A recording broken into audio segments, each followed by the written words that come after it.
perjalanan karir.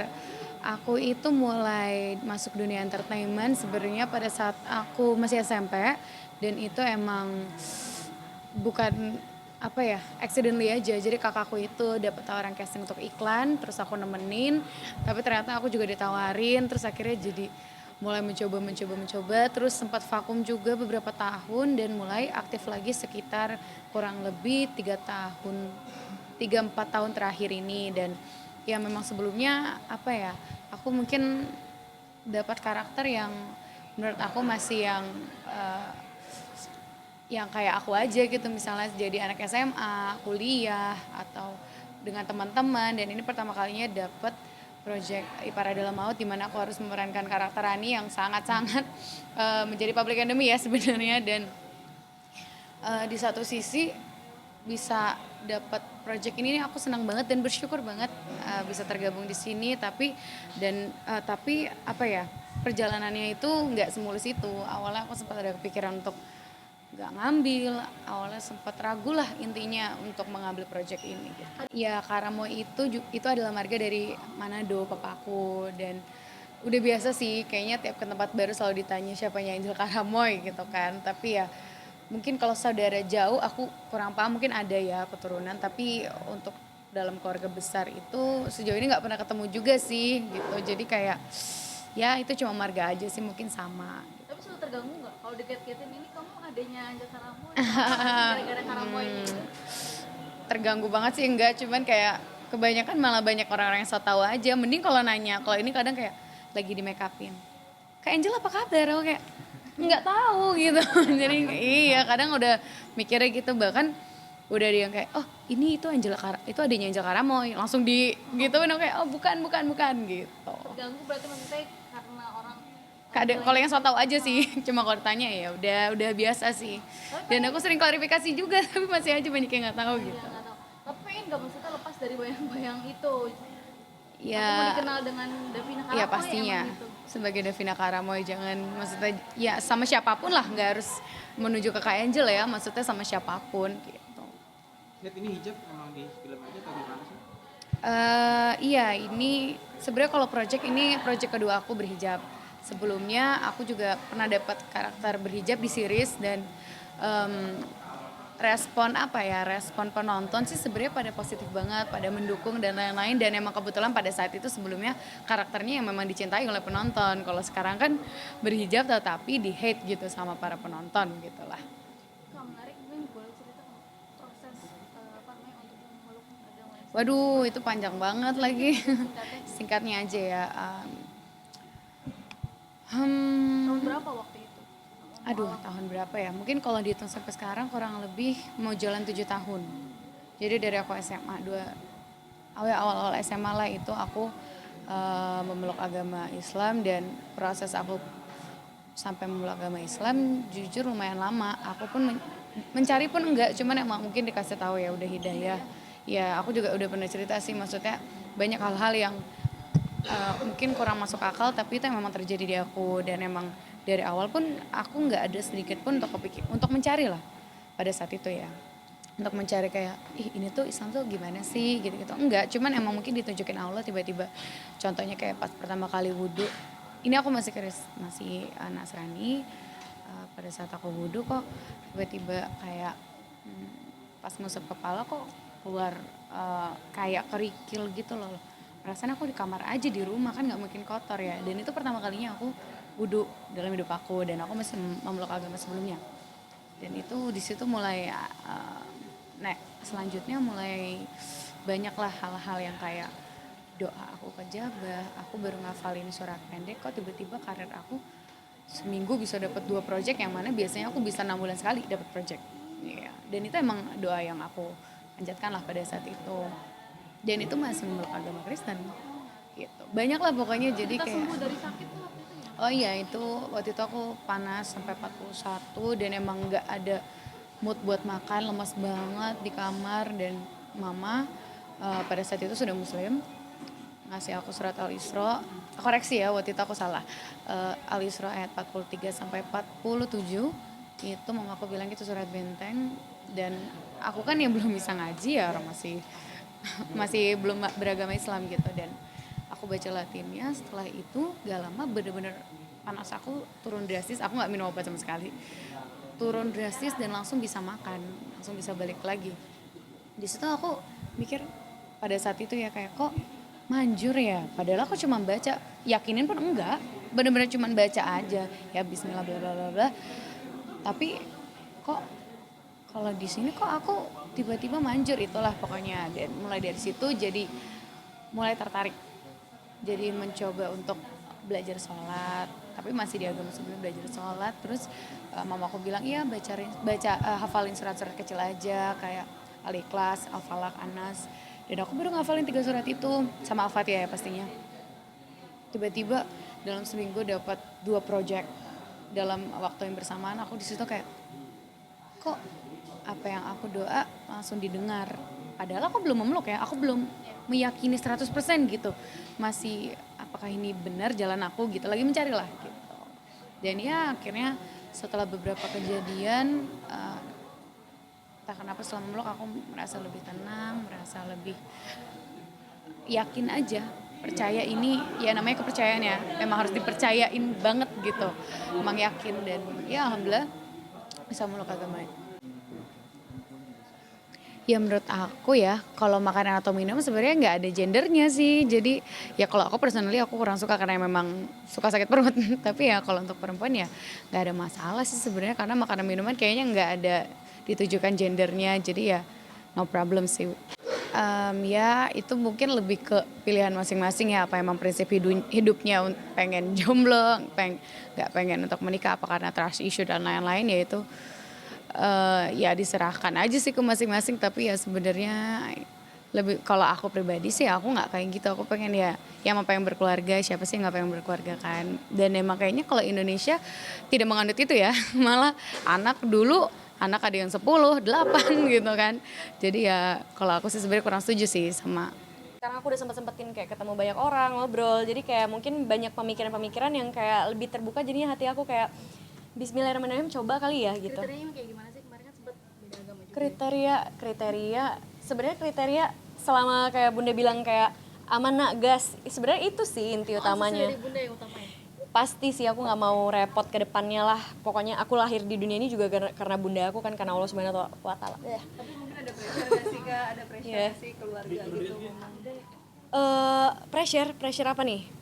Terkait dari umur dan lain sebagainya. Enggak sih, aku gimana caranya aku hidup berguna, bukan bagaimana caranya hidup aku sesuai sama apa yang aku mau.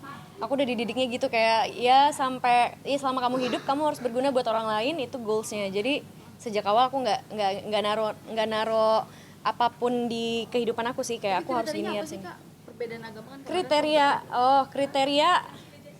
Kriteria yang penting kerja bertanggung jawab, dia udah terbiasa bertanggung jawab sama orang lain, aku rasa itu sih yang paling penting. Nah deket juga sama mama, asesnya utama, selalu posting semua tentang mama. Betul. Kenapa sih Kak mungkin sebegitunya? Ya surga di bawah telapak kaki ibu kan, jadi kayak ya bapak bunda aku, jadi kayak ya semua ibu-ibu pasti aku sayangin banget lah ibunya. Itu deketnya sama. Iya, maksudnya bukan sama bunda aku doang, kayak ibunya pacar aku atau apa pasti aku sayangin banget lah.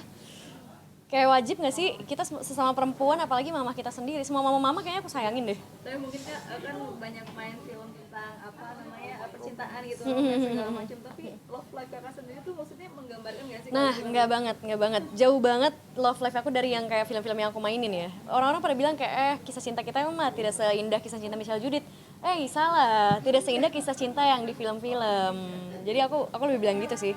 Karena justru malah aku kayak beku banget hatinya. Tapi nggak takut nikah kan Kak? Takut nikah.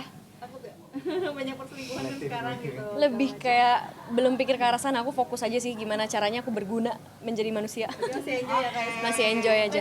Makasih banyak. Publish apa-apa yang Oh enggak juga sih, bukan jaga privacy sih, lebih ke apa ya, tidak pengen tergulung oleh keharusan untuk apa-apa harus di-share gitu. Karena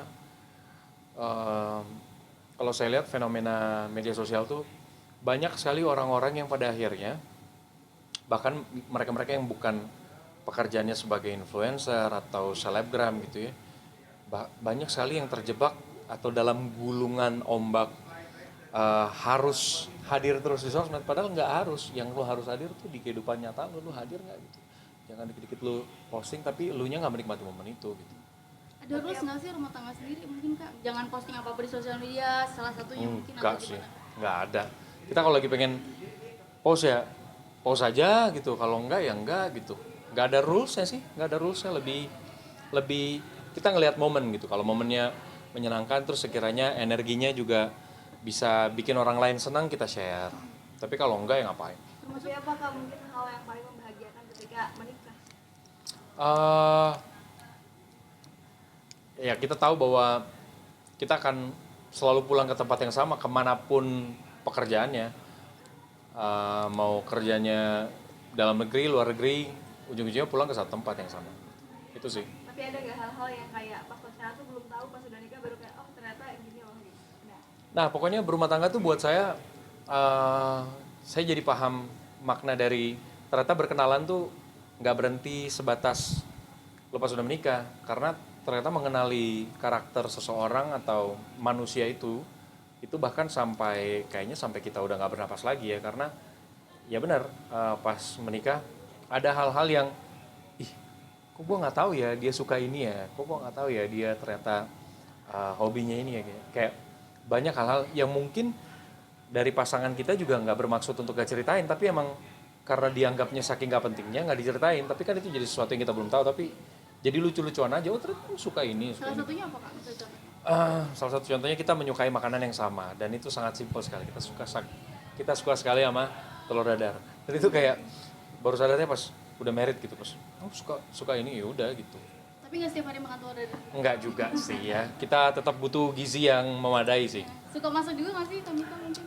eh Seringan saya kali ya. Enggak sih, lebih ke masak tuh kalau buat saya ya, istri itu bukan yang bukan yang harus kayak jaga rumah, beres-beres rumah, pintar masak gitu. Mika bisa masak, tapi saya nggak pernah minta dia masak gitu. Kalau dia mau masak silakan, kalau nggak apa-apa gitu. Karena yang justru saya paling butuh adalah dianya hadir, waktunya yang berharga itu gitu. Takutnya ketika dia terdistraksi dengan hal-hal yang bikin energinya terkuras, jadi pas momen berduaannya dia udah capek, jadi udah males-malesan gitu. Sementara saya butuh energi dia yang pas lagi prima-primanya, yang lagi positif-positifnya gitu. Makanya saya nggak pengen dia terdistraksi dengan hal-hal yang sebenarnya bisa dilakukan sama orang lain. Kalau saya sama dia dari dulu udah bersepakat bahwa yang namanya rasa percaya tuh kita harus kasih semuanya gitu. Bye-bye. Jadi kita harus kasih semuanya gitu ya. Dengan adanya berita-berita ini justru itu jadi kayak pertama sebenarnya kita menghindari berita-berita semacam ini gitu. Karena buat kita saling percaya itu udah jadi modal kuat lah gitu. Cuma dengan era sosial media gitu ya, kita nggak bisa terhindar dan pasti akan terpapar gitu dengan informasi-informasi semacam ini, dan pada akhirnya buat kita itu jadi semacam momen pengingat gitu, momen pengingat untuk kita berdua lebih menguatkan hubungan gitu, lebih meningkatkan kepercayaan, lebih sering lagi bersama gitu sih. Ada ini nggak quality time? Mungkin harus pacaran terus pergi atau gimana mungkin? Selalu sih, selalu. Sejauh ini formula yang kita gunakan adalah kalau Mika lagi syuting, sebisa mungkin saya enggak. Kalau saya lagi syuting, sebisa mungkin Mika enggak gitu. Jadi at least salah satu dari kami selalu ada yang menunggu di rumah.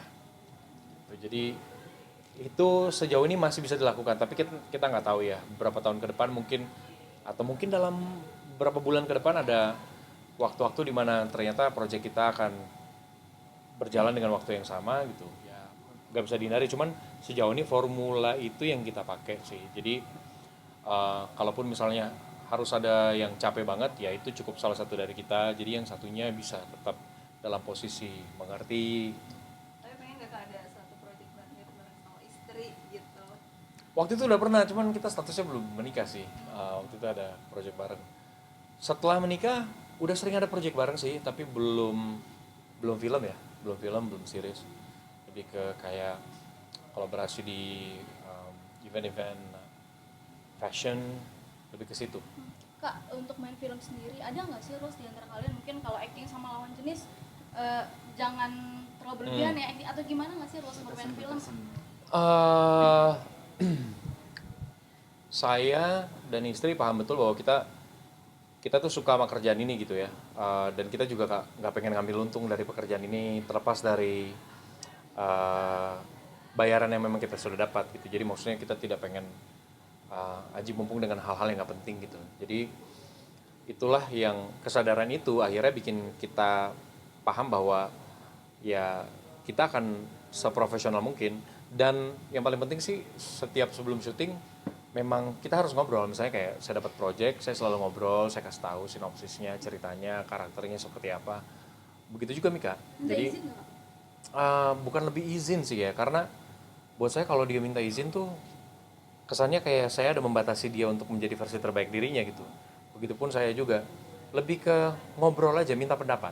Dan kalau memang pendapatnya ternyata mengarah ke tidak dan ternyata saya sepaham, ya bisa jadi nggak ngambil gitu. Tapi bukan yang melarang sih, karena izin dan melarang itu sesuatu yang sangat kita hindari dalam hubungan kita. Kita nggak pengen hubungannya jadi terlalu terlalu kaku. Iyalah, masih baru lah, masih umur jagung lah. Kita minta doanya lah dari teman-teman semua. Tapi kalau misalkan itu ada obrolan terkait rencana punya anak, Emang cewek-cewek ini ya, gas terus. Ya, gimana? ada rencana mesti target punya anak, nambah. Oh, kalau kita termasuk yang santai banget. Saya sekarang kan lagi promo ini, Ipar, dan rangkaian promo kan pasti panjang. Mika juga sekarang sekarang kita lagi ngobrol, dia juga lagi di tempat workshop untuk film barunya, yang mana film barunya itu lebih lama lagi. Dia syuting bisa berbulan-bulan proyeknya ini karena menyangkut kerjasama dengan pihak luar, jadi emang rada lama. Nah, jadi kita memang gak ada target, ya kita realistis aja lah, maksudnya bagaimana kita mau bertarget kalau kitanya berdua juga sesibuk itu kan. Jadi kita sedapatnya aja, sejalan aja. Tetap enjoy ya kayak dengan Enjoy aja, nikmati aja. Tapi udah tau nggak kapan yuk kita ada obrolan kapan yuk gitu, atau mungkin kita targetin setelah proyek ini selesai atau tahun depan atau seperti apa? Belum, karena kalau kita ngobrol sama teman-teman yang sudah punya anak gitu, mereka justru bilang, udah deh nikmatin aja dulu deh, karena lu pasti akan kangen momen-momen ini gitu.